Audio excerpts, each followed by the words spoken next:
Hey, oui, c'est Ricardo. Et aujourd'hui, on se retrouve pour une vidéo, les gars. Et oui, aujourd'hui, on se retrouve pour cet avant-match Porto Atlético Madrid, 6e journée de Ligue des Champions. Dernière journée. C'est le match de notre vie. C'est le match où tout se joue aujourd'hui. Donc, si on perd, on sort. Si on gagne, on est qualifié.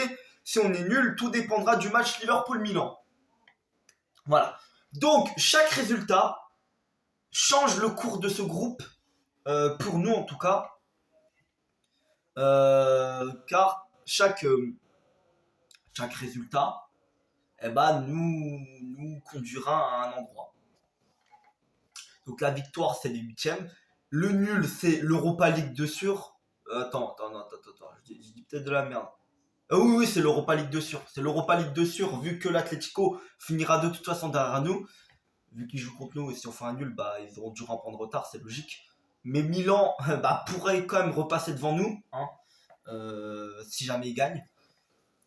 Donc ce sera l'Europa League ou les huitièmes. Et la défaite, c'est soit l'Europa League, soit rien du tout. Donc, là, il faut la victoire à tout prix. Il faut la victoire à tout prix, les gars. Alors, je veux bien que Liverpool soit qualifié, que Liverpool soit intenable dans ce groupe, qu'ils ont gagné contre tout le monde, qu'ils nous ont tous baisés. Mais attention, je pense sincèrement que Milan va gagner. Oui, ils vont gagner face à Liverpool. Je vois bien un 2-1 pour Milan face à Liverpool. Parce que même nous, on a failli faire quand même beaucoup de choses face à Liverpool. On a failli franchement les gagner. On aurait pu les gagner si on aurait mis nos occasions au fond. Mais vu que contrairement à Milan, on a un manque de finition, on les a vus contre eux. Eux, ils n'ont pas eu besoin de 10 000 occasions pour marquer un Milan au match retour. Alors que nous, 10 000 occasions. Après l'ouverture du score, on a eu 10 000 occasions, on n'en a pas mis une seule. Eux, ils en ont 3 ou 4, ils en mettent une. Voilà. Donc c'est pour ça que eux, je pense qu'ils vont gagner face à Liverpool. En plus, c'est le dernier match, donc ils ont relâché la pression à Liverpool. Ils vont juste jouer ce match d'entraînement. Hein. C'est un entraînement, s'ils perdent, ils s'en foutent. Je pense que Milan va gagner, donc du coup, tout va dépendre de nous. Tout va dépendre de nous. Il va falloir gagner face à l'Atlético, c'est obligatoire. La victoire est obligatoire. Donc, je veux la victoire à tout prix face à l'Atlético qui est dernier de ce groupe, qui n'a pas franchement montré un gros jeu, mais la semaine dernière c'était pareil, hein, c'était pas ouf l'Atlético.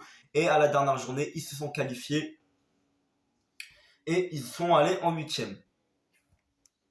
Donc là, nous, il faut leur en empêcher de le faire. Donc, c'est pour ça qu'on va devoir... J'espère que les joueurs ont travaillé la finition, c'est le plus important, parce que l'intensité, on l'a. L'intensité, ça, il n'y a pas de problème. Mais par contre, niveau de la finition, elle n'est pas là. Elle n'est pas présente. Le niveau est exécrable. Finition, normalement, on devrait éclater les darons de tout le monde. En vrai, dans ce groupe, en vrai, on aurait eu nos occasions. Je pense qu'on aurait gagné 3 de nos 5 matchs. Ou 4, voire 4. On aurait dû gagner 4 matchs. Maximum. On aurait dû gagner face à Liverpool. Enfin, non, 3 matchs. On aurait dû gagner face à Milan en retour. On a gagné contre Milan au match aller. Et on aurait dû gagner face à Atletico à la première journée. Par contre, la défaite contre Liverpool, on aurait fait un nul, je pense. Honnêtement, on n'aurait peut-être pas gagné 3-2. Je vois mal Porto aurait pu mettre 3 buts. Mais il y a 2 buts, c'était flagrant, fallait les mettre.